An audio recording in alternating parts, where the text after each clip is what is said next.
honey buns. Today we're going to be using my new knitting machine. It's this brand.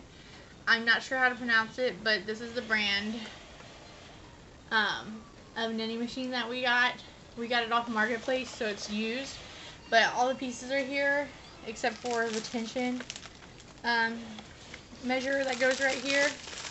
It's not here, but I don't really need it, I guess. We did try and record this video once already, and it was a total fail. We totally failed at making a hat. And then my footage wouldn't upload, so it's just starting over. Can you show them the hat? Oh, here's the hat that we tried to knit, and it's coming apart. I did not know how to take it off the top, so it's just like coming apart at the seams because I didn't know how to take it off the needles because the instructions were confusing. But this is a Zcvtbye knitting machine. And Zcvtbye. I don't know how to pronounce it. Zcvtbye. But it comes with a automatic counter and 2 different settings for tube, or what was the other one? Palette. Palette or Peg trip. no, I don't know what it is. Give me the instructions.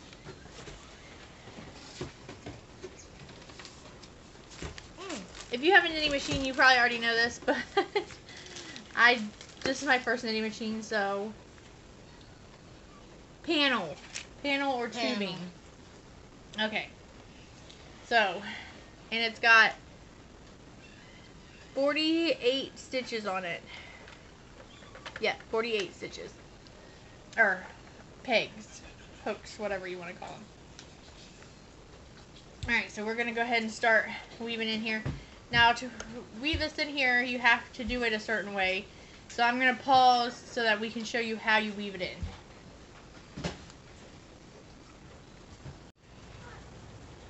Okay, so your machine should have a white peg right here. Or a white hook, I'm sorry. A white hook. Or peg if you want to call it a peg. And you just loop your string underneath it. And you can dangle it in the machine for right now, because it's not that important. And then you go behind the next hook, and then under the next hook, and behind and under, and alternate like that between your hooks to get Vivi. But sorry, my baby's crying. She needs her pacifier. But you go behind and under each one. I'm gonna stop the camera and do this off camera because it takes a while to get it hooked up, and then I'll come back when I'm done. Alright, when you get to the end, you just take your string and loop it through the notch where it has for your string to sit. Now this is where if you had a tension hook, you would put your string in the tension hook right here. It would have 3 holes in it, and you would put your 3 or 4 holes in it. It depends on your machine. You would put your string in there, and it would keep your tension taut for your machine. But I didn't have one with my machine, so I'm just going to kind of hold my string back here with my hand and weave with the other hand. And it should automatically start grabbing your string for you and pulling it down.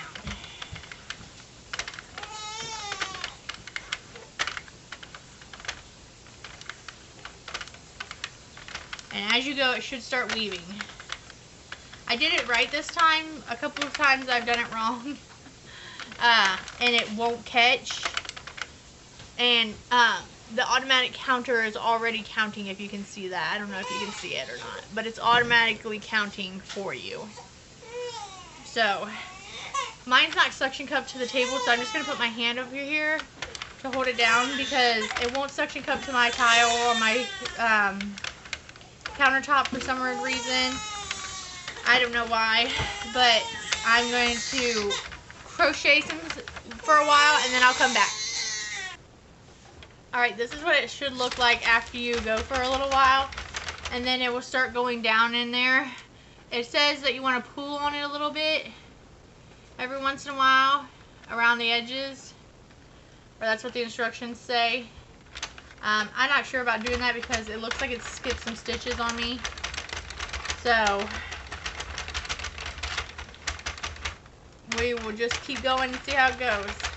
But you don't want to go too fast because it'll skip stitches, but you don't want to go really slow either. Like a medium speed is probably a good speed to go to make sure that you get good even stitches.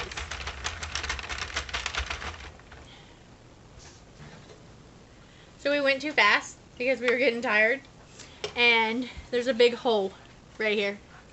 This is why you don't go too fast, and make sure that it's catching every time. It was already on the other side of the machine by the time that we noticed it. So learn from our mistake and don't go too fast or too slow. Medium pace, because I'm doing it a little bit and then Jonah's doing a little bit, and we're changing speeds, so it's changing the speed of the machine and it's messing it up. So this is just learn from our mistakes. This is why we're doing it together. So just keep following along. So we stopped with the counter at 34, and because we messed it up, and we messed it up.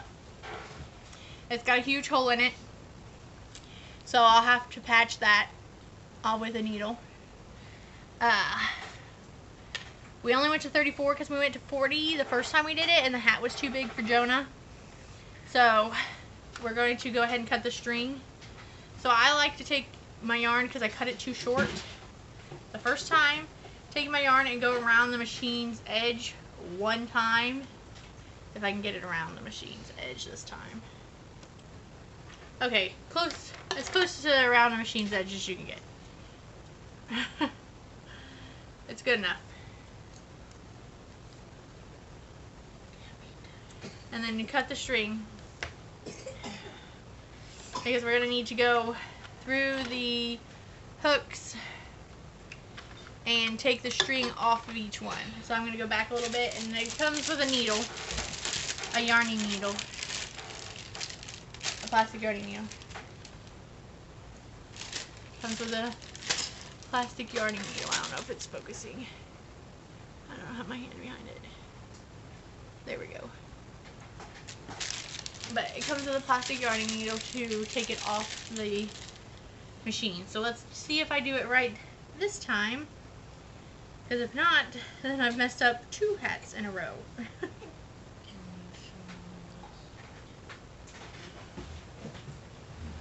Okay. And what you do is, where's the white one? Okay.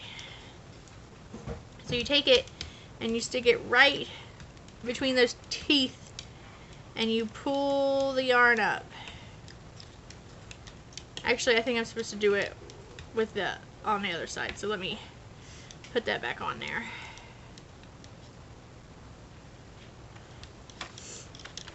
Let's take it back. Where's the white one at? There's the white one. Okay. So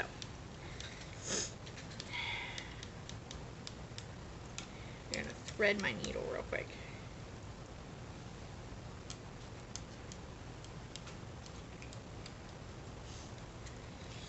Okay. And you go in those teeth and you take it off the teeth. And then you make sure you get it off the hook, because if you don't get it off the hook, like I didn't get it off the hook. So once you get it off the hook, then you pull the string all the way through and you just keep going through the teeth of each one and pulling through. Don't pull it too tight. You just want it tight enough to hold your string, and it will unhook it from your teeth at the same time. By teeth, this is what I'm talking about. These two little pegs right here. I don't know if you can see it or not, but two little pegs that look kind of like teeth. But I'm going to go ahead and take this off, and then I will come back. Okay, so this machine says in the instructions after I get it off the hook to go around one more time with no string on, because some of these are not coming off. And I don't know if I've just done it wrong or something. It could just be that I've done it wrong. So we're going to go around and take these all off. The extra ones that are just on now,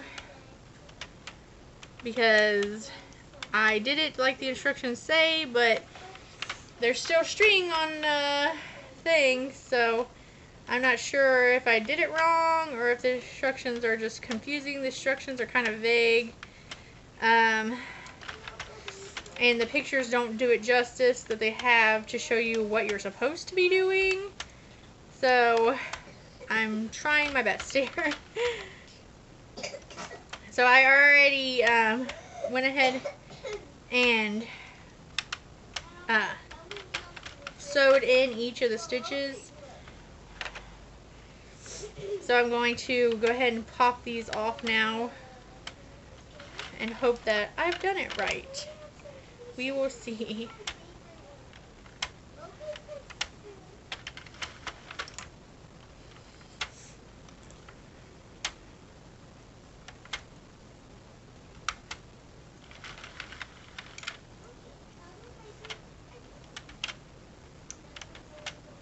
Okay, I got it off all the hooks, so I'm going to just push the machine away and ignore the big hole. I'm going to sew that later.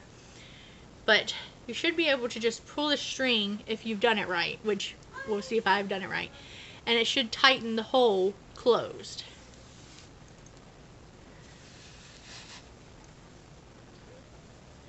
Hang on, I'm bunched up right here.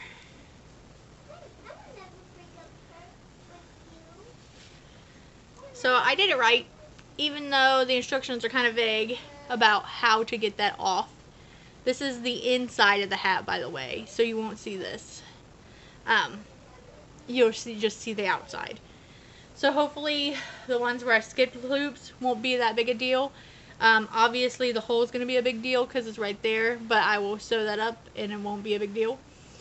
But here is the hat, and let's turn it inside out. And you can still see some of the imperfections on the outside. I was hoping that you couldn't, but you can.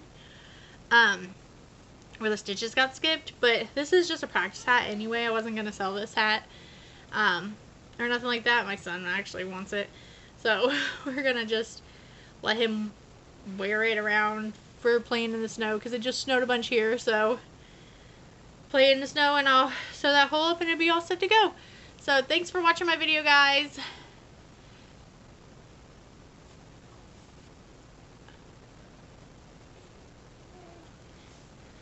Thanks for watching my video, and please like and subscribe and comment below if you've ever tried a knitting machine. Like I said, this is my first time ever trying a knitting machine, and I did not do so hot on it. But it was worth a try, and I bought it off Marketplace. I might try it again. I don't know. I'm not a fan of this brand, so I'm not sure if it's the brand or just user error, which could be because, like I said, the instructions are not very specific, and the images they give you are not very good images. They're just what they are. They're just instructions, but they're not very good instructions. But like and subscribe, please. I thank you, and have a great day. Bye, guys.